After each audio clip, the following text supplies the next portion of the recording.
नमस्ते बच्चों।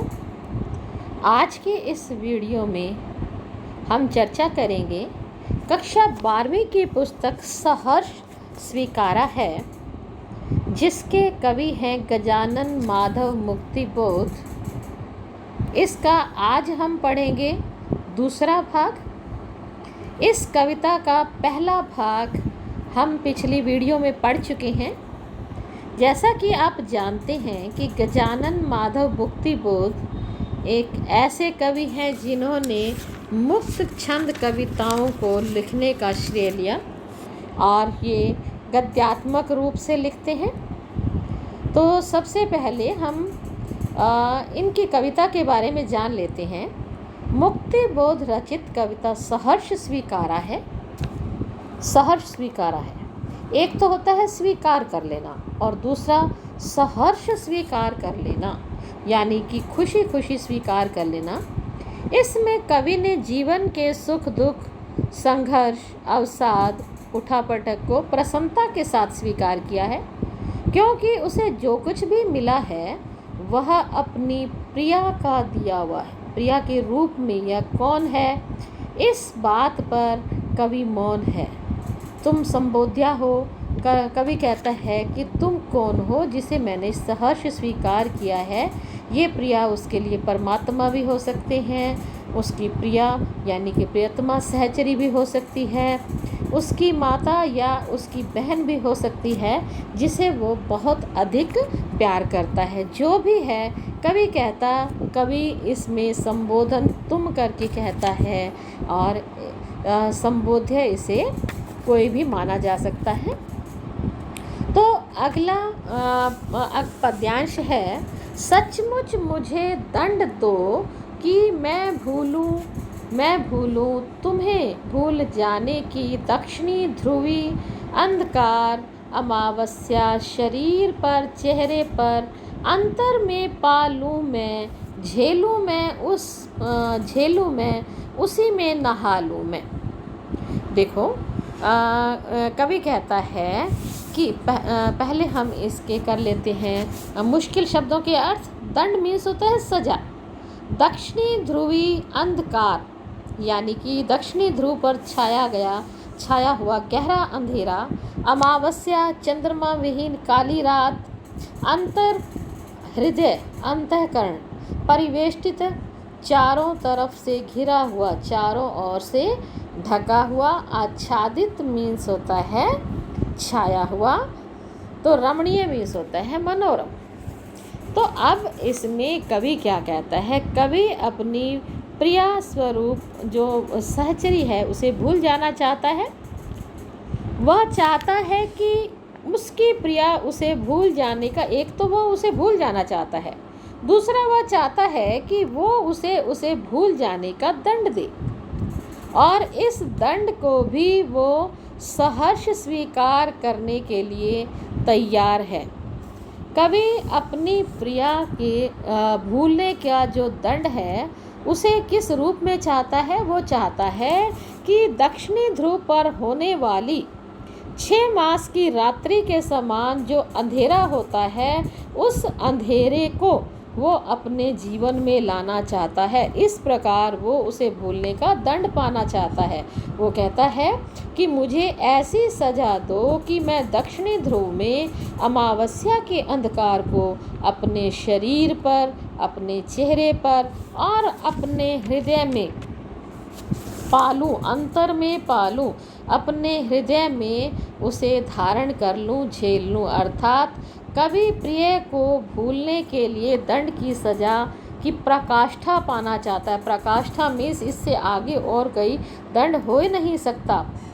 वह ऐसा इसलिए कह रहा है क्योंकि प्रिय के प्रेम की भावुकता के कारण, अतिशयता के कारण असहनीय हो गई है। उसका जो प्रेम है उसके लिए, कवि के लिए असहनीय हो गया है, वो उसे सहन नहीं कर पा रहा। आगे कवि कहता है कि ममता के बादल की मंडराती कोमलता भीतर पिराती है, कमज़ोर और अक्षम हो गई है अब यह आत्मा। छटपटाती छाती को भवितव्यता डराती है, बहलाती सहलाती आत्मीयता अब बर्दाश्त नहीं होती। ममता होता है स्नेह, भवितव्यता भविष्य की आशंका, आत्मीयता अपनापन, कवि के प्रति जो अपनापन दिखाती है उसकी प्रिया। इसमें कवि कहता है कि प्रिय की ममता, यानी प्रिय का जो प्रेम है, जो स्नेह रूपी बादल है, जो स्नेह रूपी बादल की कोमलता है, ममता के बादल की मंडराती कोमलता, कवि के प्रिय की ममता या फिर स्नेह रूपी बादल की कोमलता जो है सदैव उसके भीतर मंडराती रहती है, उसे अपने आगोश में रखती है, उसके अंदर मंडराती रहती है, उसे ये याद रहता है। और यही कोमल ममता उसके हृदय को पीड़ा पहुंचाती है, जिसके कारण ममता पीड़ा पहुंचाती, यानी उसे जब याद ज़्यादा आती है तो उसे पीड़ा भी होती है, और इसके कारण उसकी आत्मा बिल्कुल कमज़ोर और अक्षम हो गई है, असमर्थ हो गई है। उसकी आत्मा अपनी प्रिया के प्रेम के कारण कमज़ोर हो गई है और असमर्थ हो गई, अर्थात उसके बिना वो कुछ भी करने में सक्षम नहीं हो सकता। उसे भविष्य में होने वाली अनहोनी से डर लगता है। छटपटाती छाती को भवितव्यता डराती है, अर्थात उसके भविष्य में ना जाने क्या हो जाए, उसे कोई सहारा दे या ना दे, कुछ भी हो, क्योंकि वो स्वयं तो कुछ करने में सक्षम है नहीं। जो कराता है उसकी प्रिया कराती है, इसलिए उसे से भविष्य में होने वाली कोई भी घटना हो सकती है, उसे डर लगता है। बहलाती सहलाती आत्मीयता बर्दाश्त नहीं होती, उसे भीतर ही भीतर यह डर लगने लगा है कि कभी उसे उसकी प्रियतमा का प्रभाव से यदि अलग होना पड़ा तो वो अपना अस्तित्व कैसे बचाएगा। इस बात का उसे डर लगता है, इस बात से उसे डर लगता है कि वो अपने अस्तित्व को कैसे बचाएगा। अब उसे उसका बहलाना सहलाना, रह रह कर अपनापन दिखाना सहन नहीं होता। कवि को ये बात सहन नहीं होता कि उसकी प्रिया जो इतना उसके प्रति अपनापन दिखाती है, जिससे वो कमज़ोर हो गया है, जिससे उसकी आत्मा कमज़ोर हो गई है और उसमें कुछ भी अपने आप करने की ताकत नहीं रह गई है। कहने का अभिप्राय ये है कि वो अपनी प्रिया पर निर्भर हो गया है, इस वजह से वो अब आत्मनिर्भर बनना चाहता है, इसलिए वो अपनी प्रिया को भूल जाना चाहता है और वो चाहता है कि इसके बदले में उसकी प्रिया उसे दंड भी दे। तो इसका काव्य सौंदर्य है कि साहित्यिक हिंदी भाषा का प्रयोग किया गया है, मुक्त छंद कविता है, संबोधन शैली है, ममता के बादल की मंडराती कोमलता भीतर पिराती है, इसमें विरोधाभास अलंकार है, छटपटाती छाती में अनुप्रास अलंकार है, ममता के बादल में रूपक अलंकार, भर भर में पुनरुक्ति प्रकाश अलंकार और लाक्षणिकता का प्रयोग किया गया है। सहा नहीं जाता है, इसमें पुनरुक्ति से दर्द की गहराई का पता चलता है, कोमलता और आत्मीयता का मानवीकरण किया गया है। आगे है, सचमुच मुझे दंड दो कि मैं हो जाऊं पाताली अंधेरे की गुफाओं में, विवरों में, धुएं के बादलों में बिल्कुल लापता। कवि कहता है कि बिल्कुल लापता हो जाऊं, ऐसे अंधेरी जगह पर लापता हो जाऊं कि जिसका कुछ पता ही ना चले, इस तरह से गुम हो जाऊं कि वहाँ पता भी ना चले। लापता कि वहाँ भी तो तुम्हारा ही सहारा है, इसलिए कि जो कुछ भी मेरा है या जो मेरा होता सा लगता है, होता सा संभव है, अब तक तो जिंदगी में जो कुछ भी था, जो कुछ भी है, सहर्ष स्वीकारा है, इसलिए कि जो कुछ भी मेरा है वह तुम्हें प्यारा है। अब इन पंक्तियों के पहले हम मुश्किल शब्दों के अर्थ देख लेते हैं। पाताली अंधेरा होता है धरती की गहराई में पाई जाने वाली धुंध, गुहा गुफा, विवर मीन्स होता है बिल, लापता गायब हो जाना, कारण, मूल, प्रेरणा, घेरा, फैलाव और वैभव, समृद्धि।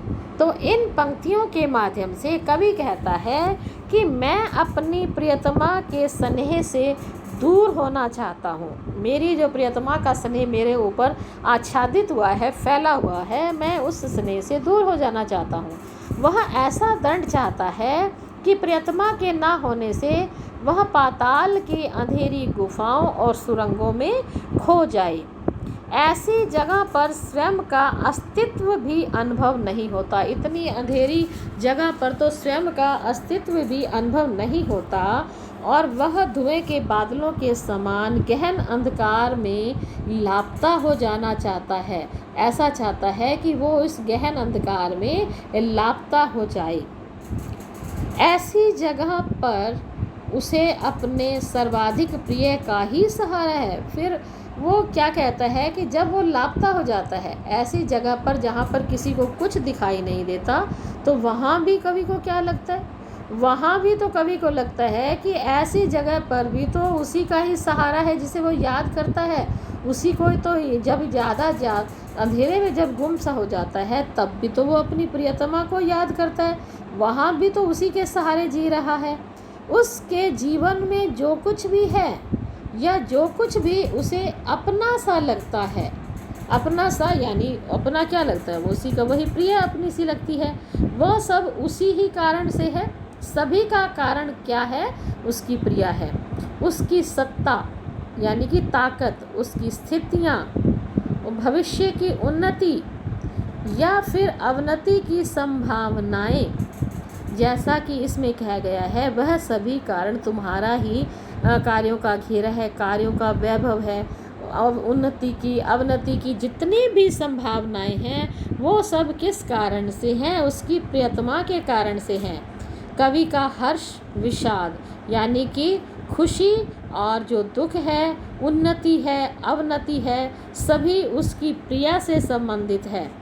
कवि ने हर सुख दुख में, सफलता में, असफलता में प्रसन्नतापूर्वक अपने प्रिया को या उसके दिए हुए सुख और दुख को स्वीकार किया है, क्योंकि प्रियतमा ने उनको उन सबको अपना माना है। वे कवि के जीवन से पूरी तरह से जुड़ी हुई हैं, उससे अलग नहीं हो सकती। अब है इसका काव्य सौंदर्य। मानक हिंदी साहित्यिक भाषा का प्रयोग किया गया है, मुक्त छंद है, संबोधन शैली है, तत्सम शब्दों का प्रयोग किया गया है, दंड दो में अनुप्रास अलंकार है, लापता की वहाँ भी तो तुम्हारा ही सहारा है में अविरोधाभास अलंकार है, मुक्त छंद है और काव्यांश में खड़ी बोली है। तो इसके आगे हम देखते हैं कि इसका जो शिल्प सौंदर्य है, तत्सम तद्भव शब्दों की बहुलता है, शांत रस का प्रयोग किया गया है, संबोधन शैली है, बिंब योजना अत्यंत सुंदर एवं सटीक है, काव्य की रचना मुक्तक छंद में की गई है, विशेषणों का सुंदर प्रयोग किया गया है, जैसे गर्बीली, गरीबी, गंभीर। ठीक है, तो इसके पश्चात आते हैं इस पूरी ही कविता में किन किन पंक्तियों में कौन सा अलंकार प्रयुक्त हुआ है।